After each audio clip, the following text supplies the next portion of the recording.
Welcome back. Thanks for staying with us. Israeli attacks in Gaza have resulted in the killing of more civilians after the ruling by the International Court of Justice ordering Israel to stop the attacks on civilians. Joining us is Mews, Executive Director at Doctors Without Borders, or MSF Southern Africa. A very good afternoon to you. Thank you so much for your time. I mean, just looking at the outcome of the ICJ and what's happening on the ground as you and I speak, what would you say this signifies? Because South Africa says Israel is already ignoring the ruling ordering it to prevent deaths in Gaza.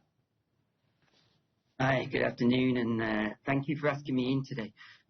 Actually, I think you're right in that I'm in touch with our teams on the ground in Gaza, and actually we've seen very little change in the actions of the conflict. Still today, it's almost impossible to access many of the hospitals in the Gaza Strip, and we remain gravely concerned for the humanitarian situation in the Gaza Strip. So, looking at the situation on the ground, I mean, as you know, the fighting continues, lives are at stake, and the ruling in itself is not preventing these deaths that are happening and atrocities on the ground. What sort of situation does it leave those who are assisting and trying to bring some sort of assistance to those who are experiencing the wrath of this fighting? At the moment, it's an incredibly difficult place to be a humanitarian actor. Electricity still remains extremely problematic. More often than not, networks are cut, which means it's even difficult for us in headquarters to reach our teams. We are currently supporting a number of hospitals, but actually getting supplies across the border into Gaza remains extremely difficult. Day by day, we see medical needs increasing, and now we have big concerns even for safe delivery of babies, with a number of pregnant women struggling even to reach a facility to give birth. What would you say will be the long-term impact of this as you watch every day the deterioration and the impact on civilians on the ground?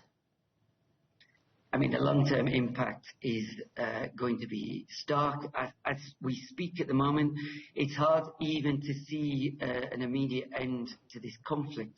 We in MSF have been calling for a long time for an immediate ceasefire. We hope the ICJ ruling was a good step forward, but actually without that ceasefire, it's going to be extremely difficult to bring much-needed aid into the Gaza Strip. And the long-term impact is dire.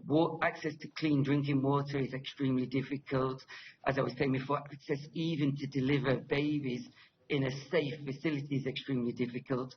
And currently now we have warnings from the UN that 2.2 million people are at risk of famine. The long-term impact of that, of course, is devastating on a community and certainly devastating on all the people that live in the Gaza Strip.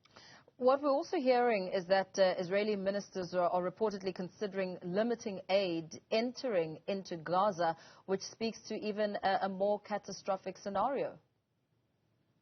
I mean, to be honest, as we speak, aid is already limited. It is already extremely difficult to bring in the sheer volume of aid that's required. We have about 100 trucks a day coming into the aid community. We need much closer to 500 trucks a day.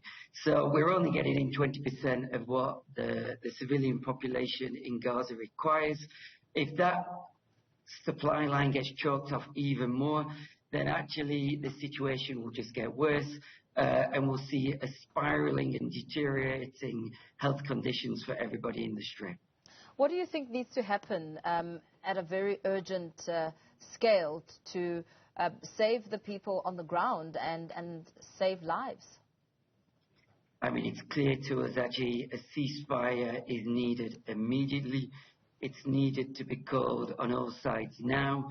The crossings need to be opened up to enable safe passage of aid, of aid workers into the Strip. And actually there's thousands of people that need to be able to be moved to receive proper hospital care in neighbouring countries like Jordan and Egypt, and also to have safe passage back into their homes once that treatment has been made. But that ceasefire is incredibly important, and we really need it now. Yeah.